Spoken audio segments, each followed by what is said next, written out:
ഇതാണ് സുഹൃത്തുക്കളെ ഞങ്ങളുടെ സ്വന്തം കൊപ്രാക്കുളം. ഈ കുളത്തിന് ഈ പേര് എങ്ങനെ വന്നുവെന്ന് ഞാൻ പലരോടും ചോദിച്ചിട്ടുണ്ട്. പക്ഷേ ഇതുവരെ ഒരു കറക്റ്റ് ഉത്തരം കിട്ടിയിട്ടില്ല.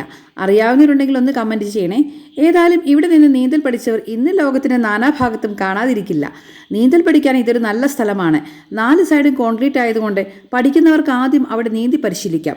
പിന്നീട് ഓരോ കോർണറും നീന്തി ലാസ്റ്റ് ആഴത്തിൽ നീന്താൻ പഠിക്കാം. ഇതൊക്കെ ഇവിടെ പഠിച്ചവർ പറഞ്ഞതാണ്. എനിക്കേതായാലും ഗ്യാലറി ഇരുന്ന് കളി കാണാനേ അറിയുള്ളൂ.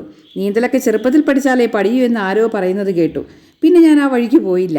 പിന്നിപ്പോൾ പിള്ളേരുടെ നിർബന്ധം കാരണമാണ് ഞങ്ങൾ ഇവിടെ വന്നത്. ഏകദേശം 2 മണിക്കൂറോളം ശരിക്കും എൻജോയ് ചെയ്തു. റേസ് വെച്ചും അങ്ങോട്ടും ഇങ്ങോട്ടും നീന്തുന്നതും കണ്ടിരിക്കുന്നതും ഒരു സുഖം തന്നെ. വെള്ളത്തിലിറങ്ങി കാലൊക്കെ നനച്ചപ്പോൾ ഒരു മനസ്സുഖം. കഴിഞ്ഞ പ്രാവശ്യം ഉഴവൂരുള്ളൊരു പാർക്കിൻ്റെ വീഡിയോ ചെയ്തപ്പോൾ പലരും ചോദിച്ചു ലൊക്കേഷൻ എവിടെയാണെന്ന്. എന്നാൽ ഇതിൻ്റെ ലൊക്കേഷൻ ഞാൻ പറഞ്ഞു തന്നേക്കാം.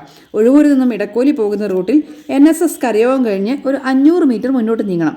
റോഡ് സൈഡിൽ നിന്നാൽ കാണില്ല. ജസ്റ്റ് ഒരു 50 മീറ്റർ അകത്തോട്ട്. ഇങ്ങനെ ചെറിയ കുളങ്ങളൊക്കെ ഉണ്ടെങ്കിൽ വലിയ അമ്യൂസ്മെൻറ്റ് പാർക്കിലൊന്നും പോകേണ്ട. നമുക്ക് ഇതൊക്കെ മതി ഒന്ന് എൻജോയ് ചെയ്യാൻ. അപ്പോൾ ശരി, അടുത്ത വീഡിയോയിൽ കാണാം. ബായ്.